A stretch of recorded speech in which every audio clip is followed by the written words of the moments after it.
Oke, assalamualaikum warahmatullahi wabarakatuh. Salam Om Swastiastu, Namo Buddhaya, salam kebajikan, salam sejahtera rahayu. Selamat malam semuanya. Halo. Jadi di sini kami dari kelompok 5 akan menjelaskan terkait aset dan juga pengukurannya. Dari kelompok kami ada Erli Ramahwati dengan NIM akhir 501, Cela Nur Afifah dengan NIM akhir 077, Talina Sari dengan NIM 109, saya Muhammad Sulabidi dengan NIM 194, dan Alima Putri Rayu dengan NIM 28. Oke teman-teman, selanjutnya yang pertama kita akan membahas terkait perspektif peneliti dalam akuntansi. Oke, perspektif peneliti dalam akuntansi merupakan cara pandang atau paradigma yang digunakan oleh peneliti dalam memahami, menjelaskan, dan menganalisis fenomena akuntansi. Nah, perspektif ini berkaitan dengan asumsi dasar mengenai bagaimana realitas dapat dipahami, bagaimana suatu pengetahuan dapat diperoleh, serta metode apa yang sering digunakan dalam suatu penelitian. Nah, perspektif-perspektif inilah yang dipilih dan menjadi suatu yang mempengaruhi tujuan penelitian, pendekatan analisis, serta interpretasi terhadap hasil penelitian akuntansi. Nah, dalam perspektif penelitian ini, di dalam akuntansi itu menentukan bagaimana fenomena akuntansi dapat dipahami dan diteliti. Setiap perspektif memiliki asumsi dan tujuan yang berbeda-beda, sehingga pemilihan perspektif akan mempengaruhi metode penelitian, jenis data yang digunakan, serta cara peneliti menafsirkan hasil penelitian dalam bidang akuntansi. Dalam penelitian akuntansi, terdapat beberapa perspektif utama yang sering kali digunakan. Yang pertama ada perspektif positif atau perspektif positivis. Nah, perspektif ini memandang bahwa fenomena akuntansi dapat diamati secara objektif dan diukur secara empiris. Dalam perspektif ini, akuntansi dianggap sebagai fenomena yang dapat dijelaskan melalui hubungan sebab akibat, sehingga penelitian berfokus pada pengujian teori atau hipotesis menggunakan data kuantitatif. Nah, tujuan dari perspektif ini adalah untuk menjelaskan serta memprediksi fenomena ekonomi dan perilaku akuntansi yang terjadi di dunia nyata. Kemudian yang kedua ada perspektif interpretif, di mana perspektif ini melihat akuntansi sebagai praktik sosial atau praktik sosial yang dipengaruhi oleh nilai budaya serta interaksi antar individu dalam organisasi.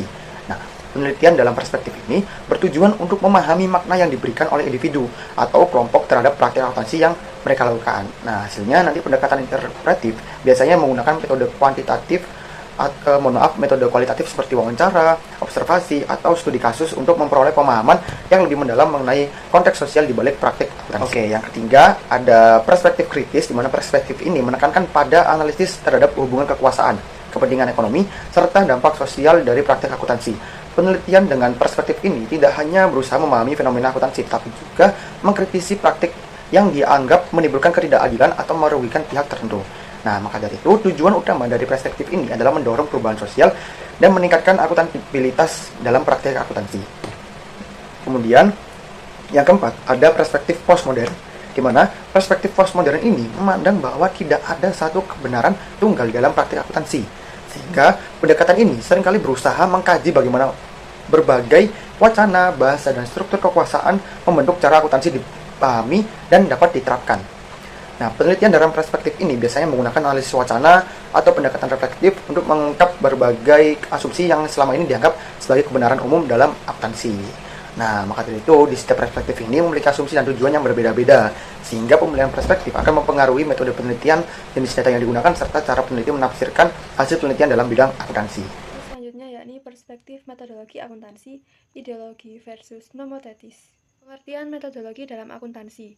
Metodologi akuntansi adalah cara atau pendekatan yang digunakan dalam penelitian dan pengembangan teori akuntansi. Metodologi ini membantu peneliti memahami fenomena akuntansi dan menjelaskan bagaimana praktik akuntansi terjadi. Dalam penelitian akuntansi terdapat dua perspektif utama, yaitu yang pertama pendekatan ideografis, yang kedua ada pendekatan nomotetis. Kedua pendekatan ini digunakan untuk mengukur dan menjelaskan fenomena akuntansi dari sudut pandang yang berbeda. Selanjutnya yakni pendekatan ideografis. Pendekatan ideografis ini berfokus pada pemahaman mendalam terhadap suatu kasus atau fenomena tertentu. Adapun karakteristik pendekatan ideografis yakni menekankan studi kasus secara mendalam, bersifat kualitatif, menggambarkan fenomena secara detail dan spesifik, lalu tidak bertujuan membuat generalisasi universal. Adapun tujuan pendekatan ideografis yakni untuk memahami fenomena akuntansi secara mendalam dalam konteks tertentu, seperti perilaku manajemen dalam menyusun laporan keuangan dan praktik akuntansi di suatu perusahaan tertentu. Contohnya yakni penelitian mengenai praktik manajemen laba di suatu perusahaan dan analisis penerapan standar akuntansi di satu organisasi. Pendekatan ini lebih menekankan pada pemahaman konteks dan interpretasi fenomena. Selanjutnya yakni pendekatan nomotetis. Pendekatan nomotetis berfokus pada pencarian hukum atau pola yang berlaku secara luas. Adapun karakteristik pendekatan nomotetis yakni bersifat kuantitatif, menggunakan data statistik, bertujuan membuat generalisasi, dan mencari hubungan sebab akibat. Adapun tujuan pendekatan nomotetis, yaitu untuk menemukan pola umum dalam praktik akuntansi yang dapat diterapkan secara luas. Contohnya yaitu penelitian mengenai pengaruh laba terhadap harga saham, hubungan antara kebijakan akuntansi dan kinerja perusahaan, dan reaksi pasar terhadap laporan keuangan. Pendekatan ini sering digunakan dalam penelitian berbasis pasar market-based accounting research. Selanjutnya yakni perbedaan pendekatan ideografis dan nomotetis. Ideografis tujuannya memahami fenomena secara mendalam, sedangkan nomotetis bertujuan menemukan hukum atau pola umum. Lalu metode ideografis yaitu kualitatif, sedangkan nomotetis kuantitatif. Lalu fokus ideografis yaitu kasus spesifik, sedangkan fokus nomotetis itu banyak sampel. Lalu hasil ideografis itu pemahaman kontekstual, sedangkan hasil dari nomotetis yakni generalisasi. Pentingnya ketepatan dalam menentukan perspektif. Ketepatan dalam menentukan perspektif metodologi itu sangat penting karena menentukan metode penelitian yang digunakan, menentukan jenis data yang dikumpulkan, menentukan cara analisis penelitian, dan mempengaruhi kesimpulan penelitian akuntansi. Pemilihan perspektif yang tepat akan menghasilkan penelitian akuntansi yang lebih valid dan relevan. Perspektif ilmu akuntansi. Pembahasan pertama itu tentang hipotesis dunia. Di sini mencakup Fermisme. Fermisme berfokus pada penguraian fenomena secara terpisah untuk menemukan kesamaan dan perbedaan antara objek tanpa memperhatikan hubungan asal-usulnya. Kebenaran dipandang sebagai tingkat kesesuaian antara uraian dengan fakta yang diamati. Pendekatan ini menilai realitas melalui deskripsi karakteristik objek berdasarkan kategori seperti karakter, kekhususan, dan partisipasi. Lalu ada mekanisme. Mekanisme memandang dunia seperti sebuah mesin yang terdiri dari bagian-bagian yang saling berhubungan dan dapat dianalisis secara kuantitatif. Pendekatan ini menekankan hubungan antar elemen melalui rumus, korelasi statistik, dan hukum-hukum tertentu sehingga fenomena dapat dijelaskan bahkan diramalkan. Pengetahuan diperoleh melalui analisis sistematis terhadap struktur dan hubungan antar bagian. Selanjutnya ada kontekstualisme. Kontekstualisme melihat fenomena berdasarkan konteks, historis, atau situasi tertentu. Pendekatan ini berfokus pada keseluruhan pola atau makna suatu peristiwa, bukan fakta yang berdiri sendiri.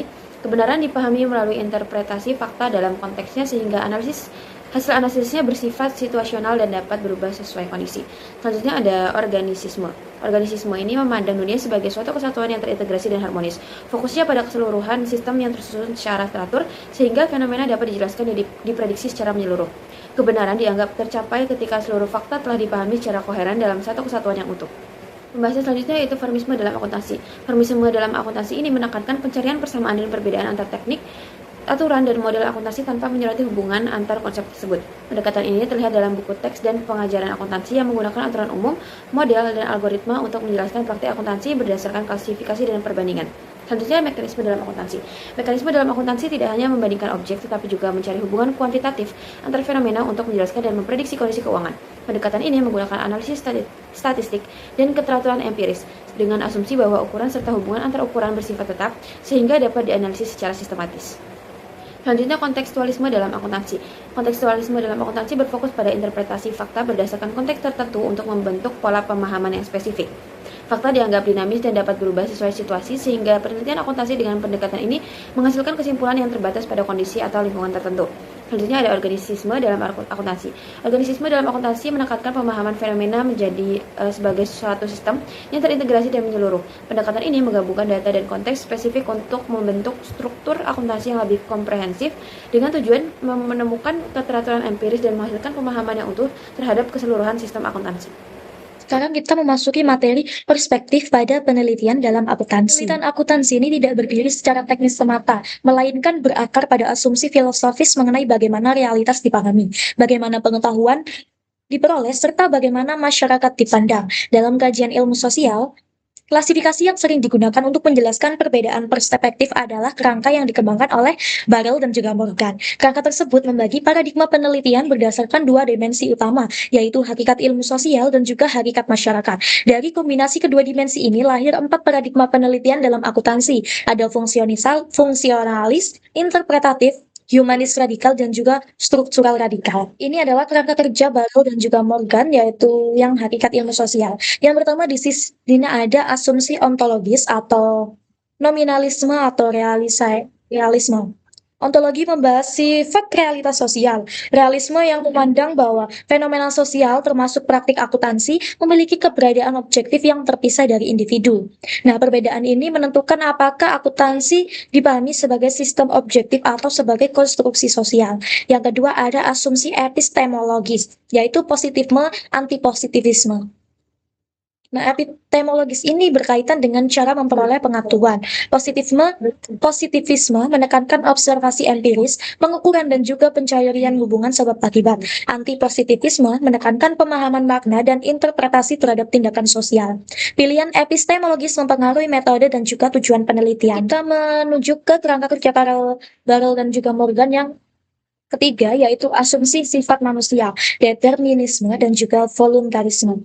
Asumsi ini membahas hubungan manusia dengan lingkungannya. Determinisme ini menyatakan bahwa tindakan individu dipengaruhi oleh struktur sosial. Sedangkan voluntarisme melihat individu sebagai agen aktif yang memiliki kebebasan dalam bertindak. Dalam konteks akuntansi, perdebatan ini menentukan apakah praktik akuntansi dianggap hasil tekanan sistem atau pilihan pelaku. Kemudian ada juga asumsi metodologis, nomotetis, dan juga ideografis. Metodologi ini berkaitan dengan teknik penelitian. Yang pertama ada nomotetis, menggunakan pendekatan kuantitatif untuk menghasilkan generalisasi. Yang kedua ada ideografis, yaitu menggunakan pendekatan kualitatif untuk memahami konteks dan juga makna secara mendalam. Kemudian kita menuju ke kerangka kerja Barrel dan Morgan yang hakikat masyarakat. Yang pertama ada sosiologi regulasi. Ini berfokus pada keteraturan, stabilitas, integrasi, dan juga keberlanjutan sistem sosial. Penelitian dalam perspektif ini cenderung melihat akuntansi sebagai mekanisme yang mendukung keseimbangan dan juga efisiensi organisasi. Yang kedua ada sosiologi perubahan radikal. Ini menekankan konflik, ketimpangan, dominasi, dan juga transformasi struktural. Akuntansi dipandang dapat menjadi bagian dari sistem yang mempertahankan atau bahkan memperkuat ketidakadilan sosial. Kemudian kita masuk ke 4 paradigma penelitian akuntansi. Yang pertama ada pandangan fungsionalis. Paradigma ini berada pada posisi objektif dan berorientasi pada regulasi. Akuntansi dipahami sebagai sistem yang rasional dan terukur, berfungsi menjaga stabilitas organisasi serta efisiensi ekonomi. Ciri utamanya itu menggunakan pendekatan kuantitatif, menekankan pengujian hipotesis, berorientasi pada prediksi dan pengendalian, serta sebagian besar penelitian akuntansi arus utamanya berada dalam paradigma ini. Yang kedua ada pandangan interpretatif. Paradigma ini bersifat subjektif dan tetap berada dalam kerangka regulasi. Fokusnya adalah memahami bagaimana individu memaknai praktik akuntansi dalam konteks sosial tertentu. Akuntansi tidak dipandang sebagai sistem netral, melainkan sebagai praktik yang dipengaruhi oleh budaya, nilai, dan juga interaksi sosial. Metode yang digunakan umumnya bersifat kualitatif seperti studi kasus dan juga wawancara mendalam. Yang ketiga, di sini ada pandangan humanis radikal. Paradigma ini bersifat subjektif dan berorientasi pada perubahan radikal. Pemaknaannya terletak pada kritik terhadap struktur sosial yang dianggap membatasi kesadaran dan juga kebebasan manusia. Akuntansi dipandang dapat berperan dalam membentuk cara berpikir serta mempertahankan dominasi tertentu. Penelitian dalam perspektif ini bertujuan membongkar ideologi yang tersembunyi dalam praktik akuntansi. Yang terakhir ada pandangan strukturalis radikal. Paradigma ini bersifat objektif dan berorientasi pada perubahan radikal. Fokusnya pada konflik struktural, distribusi kekuasaan, dan juga ketimpangan ekonomi. Organisasi ini dipandang sebagai bagian dari sistem sosial yang lebih luas, sedangkan akuntansi dilihat sebagai alat yang dapat memperkuat struktur kekuasaan dan pembagian sumber daya yang tidak merata. Untuk materi yang terakhir yaitu fondasi intelektual dalam akuntansi. Fondasi intelektual dalam akuntansi adalah dasar pemikiran atau landasan teori yang menjadi acuan dalam pengembangan konsep, praktik, dan penelitian akuntansi. Fondasi ini menjelaskan bagaimana akuntansi dibentuk oleh berbagai pemikiran, terutama dari bidang ekonomi, sosial, dan politik. Melalui fondasi intelektual tersebut, akuntansi tidak hanya dipahami sebagai teknik pencatatan transaksi keuangan, tetapi juga sebagai sistem informasi yang digunakan untuk membantu pengambilan keputusan ekonomi. Selanjutnya yaitu akuntansi berbasis ekonomi marginal. Ekonomi marginal neoklasik memiliki pengaruh yang sangat kuat terhadap perkembangan teori praktik dan penelitian akuntansi modern. Pengaruh tersebut terlihat dari cara akuntansi mendefinisikan nilai, laba, objektivitas, serta peran akuntansi dalam sistem ekonomi. Yang pertama adalah landasan filosofi. Komitmen akuntansi terhadap marginalisme tercermin dalam 2 asumsi utama. Yang pertama ya ada individualisme dan kebulatan kepemilikan, yaitu setiap individu dipandang memiliki hak atas sumber daya yang dimilikinya. Pandangan ini menegaskan pemisahan antara pemilik dan manajemen serta menganggap perusahaan sebagai entitas yang memiliki hak legal untuk menguasai sumber daya tertentu. Yang terakhir ada objektivitas historis, yaitu akuntansi diposisikan sebagai sejarawan yang mencatat transaksi secara netral dan tidak memihak. Laporan keuangan dipahami sebagai representasi fakta historis, bukan sebagai alat yang membentuk realitas sosial. Kedua, asumsi ini memperkuat cita akuntansi sebagai sistem yang teknis, netral, dan berbasis nilai. Yang kedua yaitu konsep nilai dan penentuan laba. Dalam ekonomi marginal, nilai suatu aktivitas ditentukan berdasarkan nilai sekarang atau present value dari arus kas masa depan. Laba dipahami sebagai hasil dari kontribusi faktor produksi, khususnya modal dan tenaga kerja yang diukur melalui produktivitas marginal. Proses menentukan mengikuti alur berikut. Yang pertama, laba ditentukan oleh produk marginal modal. Yang kedua, pendapatan massa dapat diskontokan menggunakan tingkat suku bunga pasar. Yang ketiga, tingkat suku bunga ditentukan oleh mekanisme pemerintahan dan penawaran modal. Secara teoritis, sistem ini tampak konsisten, namun dalam praktiknya muncul persoalan ketika membandingkan proyek investasi dengan tingkat risiko dan struktur modal yang berbeda. Yang ketiga, ada kritik terhadap pendekatan marginal. Tingkat menunjukkan bahwa pendekatan ekonomi marginal tidak selalu menghasilkan solusi yang unik dalam pemilihan proyek investasi. Perbedaan tingkat suku bunga dan struktur modal antar perusahaan membuat hasil penilaian menjadi relatif. Permasalahan ini berkaitan dengan apa yang dikenal sebagai kontroversi Cambridge yang mengkritik bahwa penjelasan marginal cenderung bersifat tautologis, yakni menjelaskan suatu variabel dengan variabel lain yang pada akhirnya saling bergantungan secara melingkar. Akibatnya, ekonomi marginal sering dipandang sebagai sistem yang secara logis tertutup, namun secara empiris tidak sepenuhnya deterministik. Kemudian ada akuntansi ekonomi politis. Akuntansi ekonomi politis muncul sebagai respon terhadap keterbatasan pendekatan ekonomi marginal, terutama terkait asumsi netralitas dan individualisme. Yang pertama ada dasar pemikiran. Pendekatan ini melihat bahwa ekonomi memiliki dua dimensi modal. Yang pertama, modal sebagai alat produksi atau fisik. Yang kedua, modal sebagai hubungan sosial dalam struktur masyarakat. Setiap masyarakat memiliki institusi seperti hukum negara, pendidikan, dan agama yang membentuk pola distribusi kekuasaan dan kekayaan. Dalam struktur tersebut selalu terdapat kelompok-kelompok yang memiliki kepentingan berbeda dan seringkali berkonflik. Yang kedua, ada posisi akuntansi dalam struktur sosial. Berbeda dengan ekonomi marginal yang menekankan netralitas, ekonomi politis memandang akuntansi sebagai bagian dari sistem sosial dan politik, instrumen yang dapat melegitimasi distribusi kekuasaan tertentu, mekanisme yang mempengaruhi distribusi laba, kekayaan, dan sumber daya. Dengan demikian, laporan keuangan tidak hanya memiliki fungsi informasional, tetapi juga implikasi sosial dan politik. Yang terakhir ada karakteristik akuntansi ekonomi politis. Menurut DJ Cooper dalam M.G. Scherer terdapat 3 karakteristik utama. Yang pertama, mengakui adanya konflik kepentingan dan ketimpangan kekuasaan dalam masyarakat. Yang kedua, memahami bahwa akuntansi beroperasi dalam struktur ekonomi politik yang dipengaruhi perusahaan besar dan negara. Yang ketiga, menetapkan akuntansi sebagai praktik sosial yang aktif, bukan sekedar teknik pencatatan pasif. Oke, sekian dari kelompok 5. Terima kasih telah mendengarkan dengan baik. Semoga materi-materi yang kita sampaikan terkait aset dan pengukurannya dapat dipahami dan dapat diterapkan di dunia nyata. Terima kasih. Wassalamualaikum warahmatullahi wabarakatuh.